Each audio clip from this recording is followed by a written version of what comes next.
एक मंदिर जहां 1300 साल पुरानी 3 देवियों की मूर्ति मौजूद है। कहा जाता है कि 3 देवियों की इस प्रतिमा की पूजा से हर मन्नत पूरी हो जाती है। सैकड़ों साल पुरानी ये मंदिर में प्रतिमा कहां से आई, कैसे तीनों देवियां एक साथ भक्तों की मन्नत को पूरा करती हैं, क्या है देवी लोक का रहस्य, देखते हैं जबलपुर से ये खास रिपोर्ट। एक पूजा से 3 देवियों का वरदान। महाकाली, महालक्ष्मी और महासरस्वती का आशीर्वाद। एक मंदिर में 3 देवियां एक साथ विराजमान। सदियों से यहां भक्त आशीर्वाद मांगते हैं। यह है त्रिपुरारी देवी। ऐसी मान्यता है कि ये वो देवी हैं जिनके दर पर आने से कोई खाली हाथ नहीं लौटा, क्योंकि यहां 3 देवियां एक साथ मिलकर भक्तों को आशीर्वाद देती हैं।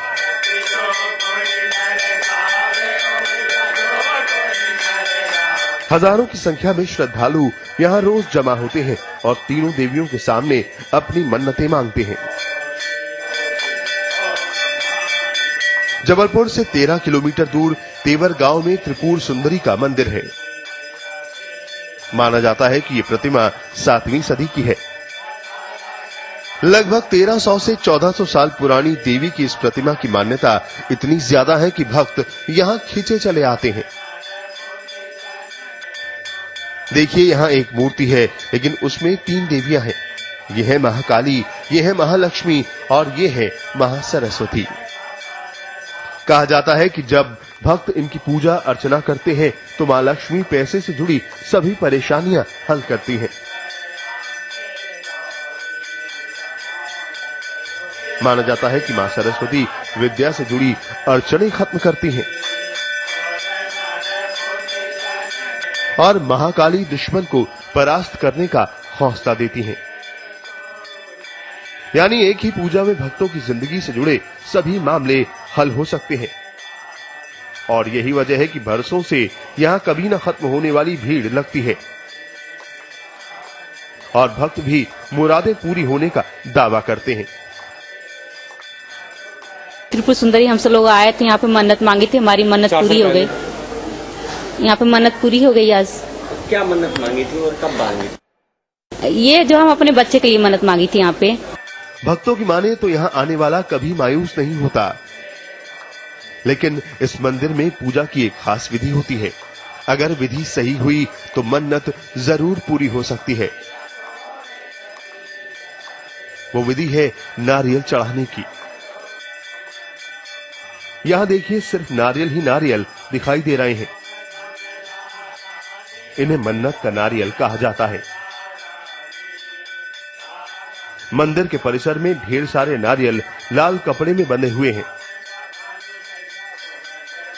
यहां आने वाला भक्त अपनी मुराद देवी के सामने रखकर एक नारियल को कपड़े में लपेट कर चला जाता है और मन्नत पूरी होने के बाद वो यहां आता है, उसे फोड़ता है और पूजा पाठ करता है। यह सिलसिला बरसों से चला आ रहा है। यहां आने वालों का दावा है कि देर या सवेर, लेकिन उनकी मन्नत जरूर पूरी होती है। तुम लोग यहाँ पे आए थे, सन 2007 की बात है। तो मैं अपनी मिसेज साथ आया था, तो यहाँ पे हम लोग मंदिर में मन्नत मांगे थे। तो उन्हीं की असली अनुकंपा से त्रिपुरी माता सुंदरी के हमको पुत्र रत्न की प्राप्ति हुई और हमने इसका नामकरण रखा। आज ये मंदिर हर खास और आम के लिए आस्था का केंद्र बना हुआ है। ये मंदिर राजनेताओं को भी लुभाता है। बीजेपी नेता उमा भारती अक्सर यहां आकर माता रानी की पूजा करती हैं और नारियल चढ़ाती हैं। बरसों पुरानी इस प्रतिमा के सबूत पुराणों में तो मिलते ही हैं, लेकिन पुरातत्व विभाग भी इस मूर्ति की जांच कर चुका है और इसके इतिहास के बारे में रिपोर्ट दे चुका है। आइए देखते हैं ये प्रतिमा यहां से इस मंदिर में कैसे आई और कब से इसकी पूजा हो रही है।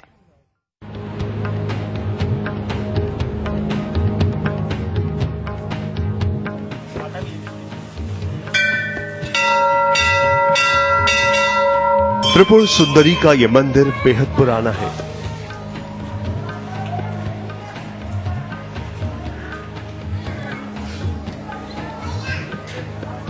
और यहाँ पूजी जाने वाली देवी की मूर्ति भी सदियों पुरानी है। पुराणों में इस जगह का बेहद महत्व है। इस गांव में जगह जगह मूर्तियां दबी हुई हैं। कुछ लोग इसे देवी लोग भी कहते हैं और जिस मूर्ति की पूजा होती है वो भी यहीं जमीन में सदियों से दबी हुई थी, जिन्हें 60 साल पहले खुदाई कर निकाला गया है और इसी जगह पर स्थापित करके मंदिर का निर्माण किया गया है।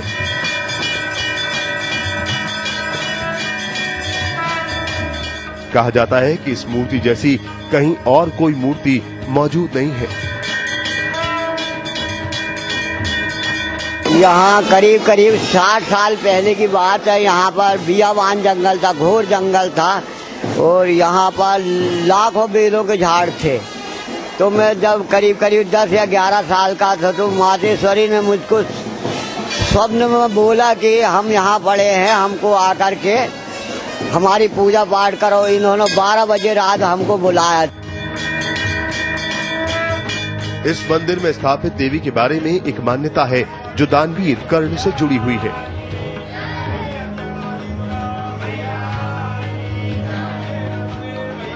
मंदिर समिति के सदस्य शिव परेश ने बताया कि कर्ण रोज दान करते थे और उनकी ख्याति फैल रही थी।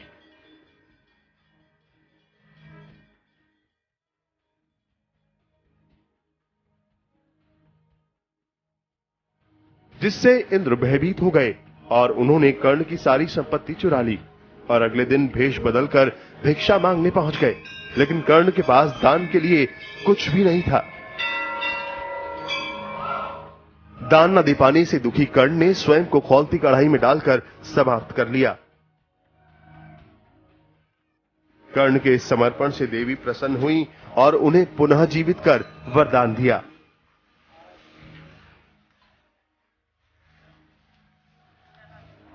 कर्ण ने मांगा कि जो भी आपके द्वार पर आए खाली ना जाए।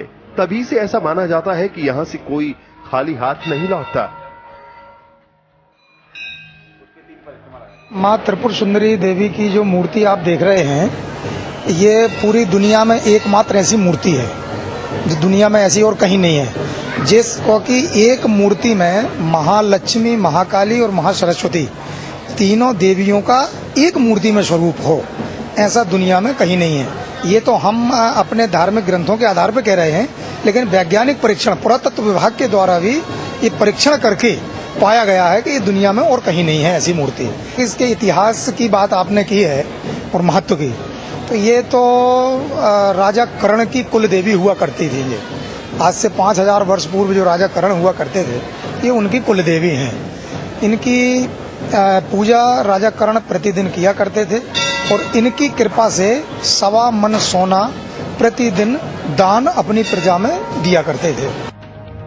अगर मंदिर प्रशासन की माने तो इस मूर्ति की पुरातत्व विभाग जांच कर चुका है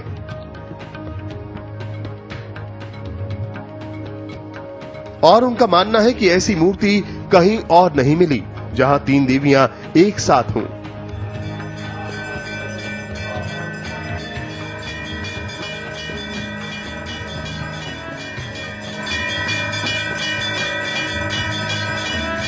पुरातत्व विभाग के अनुसार ही ये मूर्ति 13वीं सदी की है और पुरातत्व विभाग की जांच रिपोर्ट के बाद ही लोगों की आस्था इसमें और भी बढ़ गई है।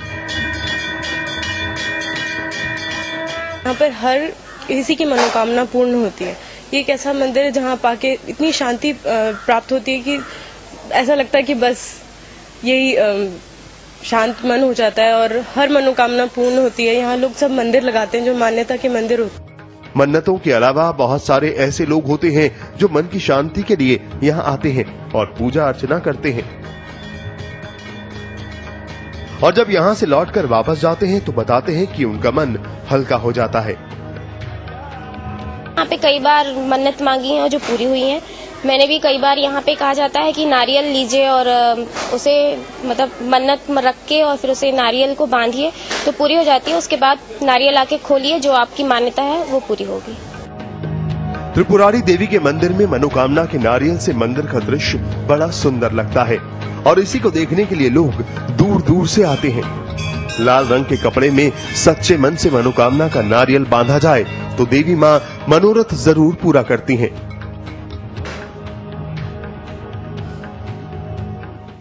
जमीन के 50 फीट नीचे मां भवानी का मंदिर तहखाने वाले इस मंदिर का रहस्य क्या है, दिखाएंगे ब्रेक के बाद।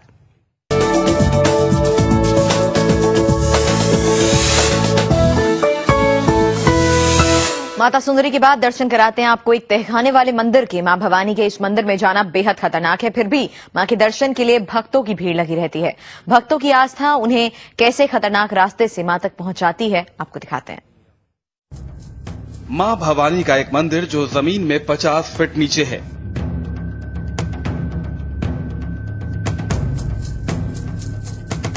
मां भवानी का एक मंदिर जिसके अंदर 70 किलोमीटर लंबी सुरंग है।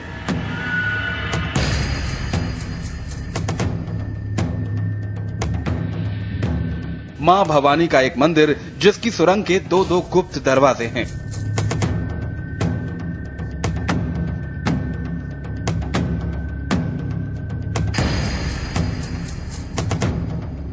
यह है नागपुर से 90 किलोमीटर दूर चौथी सदी का सबसे रहस्यमयी किला। इस किले के अंदर बेहद खतरनाक जगह पर विराजमान है मां भवानी।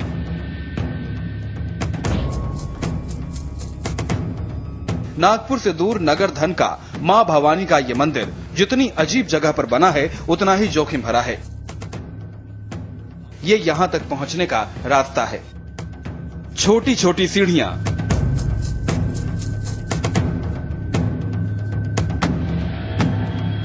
संकरा सा और अंधेरे से गुजरता हुआ डरावना रास्ता। भक्तों की इस रहस्यमयी मंदिर में बड़ी आस्था है। आस्था जितनी मजबूत है, यहां पहुंचना उतना ही मुश्किलों से भरा है।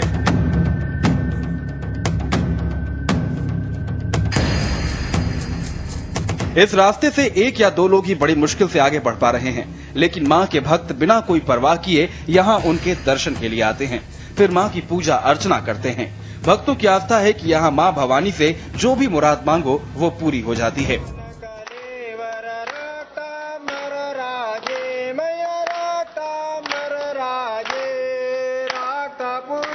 इस पुराने और बड़े से किले में मां का मंदिर छोटी सी जगह पर बना है।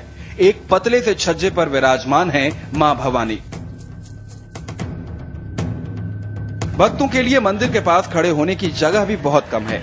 भक्त बड़ी मुश्किल से ही यहाँ पर खड़े हो पाते हैं। मंदिर के ठीक नीचे एक तालाब है। थोड़ी सी गलती इंसान को इस गहरे तालाब में धकेल सकती है।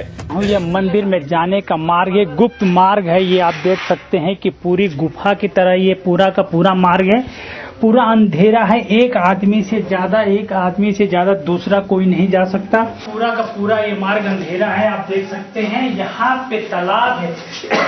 बहुत ही अद्भुत मंदिर का नजारा है। बीच में तालाब है, चारों तरफ ये सीढ़ियां बनी हुई है। अति प्राचीन मंदिर है ये। तालाब में गिरने का खतरा बहुत ज्यादा होता है, इसलिए एक बार में एक ही भक्त मां के करीब से दर्शन करता है, उनकी पूजा करता है।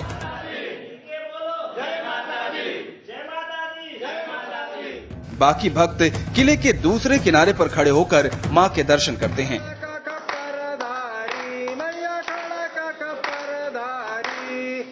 वो वहीं से मां की आरती करके खुद को भाग्यशाली समझते हैं। भक्त तो अपनी आस्था को लेकर मां के पास आते हैं और जीवन को सुखी बनाने की मनोकामना करते हैं। लेकिन सबसे बड़ा सवाल कि मां का मंदिर इस जगह पर किसने बनाया?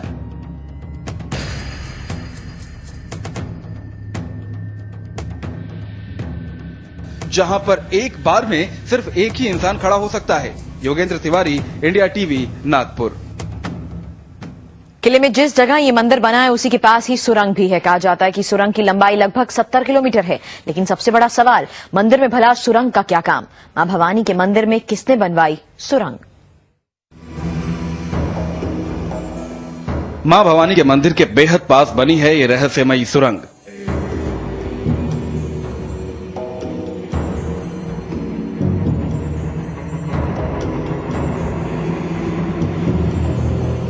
कहा जाता है किले में बनी सुरंग की लंबाई 70 किलोमीटर दूर तक है।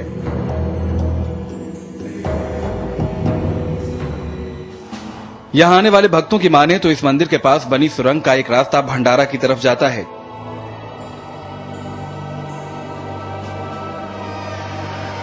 जबकि दूसरा रास्ता नागपुर के लिए निकल जाता है। लेकिन सबसे बड़ा सवाल, मंदिर के पास सुरंग का क्या काम?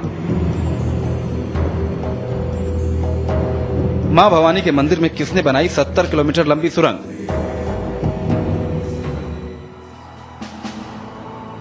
दरअसल नगर धन का यह किला उज्जैन के राजा नंदीवर्धन ने बनवाया था।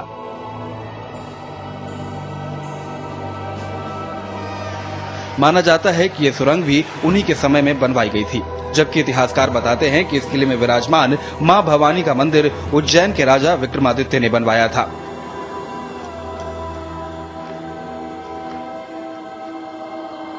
किले में सबसे नीचे बना है तालाब और उसके ऊपर है देवी का मंदिर। कहा जाता है कि तब राजा और उनके सैनिक पहले नीचे तालाब में जाकर नहाते थे, फिर देवी के दर्शन करते थे। मां की पूजा करके उनको प्रसन्न करने के बाद राजा और उनके सैनिक इसी सुरंग के रास्ते लड़ाई के लिए निकल जाते थे। लेकिन किसी कारण से आज सुरंग को बंद कर दिया गया है। यहाँ के लोग बताते हैं कि थोड़ी दूर जाने के बाद सुरंग बंद हो जाती है। ये नगरधन किले के अंदर देवी के दर्शन करने का जहाँ रास्ता आता है, ये आप ये नज़ारा देख सकते हैं कि ये एक गुप्त कुएं की तरह है और यहाँ पे कुछ दूर तक सीढ़ियाँ बनी हुई है। हमने कुछ दूरी तक जाने की कोशिश की, उसके बाद ये दरवाजा बंद हो चुका है। हालांकि काफी पुराना होने की वजह से अब इस किले की हालत काफी खराब हो चुकी है। अब इस किले की देखरेख पुरातत्व विभाग करता है। अगर पुरातत्व विभाग की माने तो पहले भवानी के मंदिर तक पहुंचने के लिए एक झूला लगा था, जिस पर बैठकर तब भक्त माता के दर्शन करते थे। लेकिन समय के साथ किले की हालत खराब हो गई और वो टूट गया। गड़िया का महत्व इसलिए है कि यहाँ पे पौराणिक लोग जो बोलते हैं कि यहाँ पे झूला था और झूले के ऊपर से बैठ के पूजा करने की सिस्टम थी पहले। और हम रुकेंगे एक छोटे से ब्रेक के लिए, जल्द हाजिर होंगे।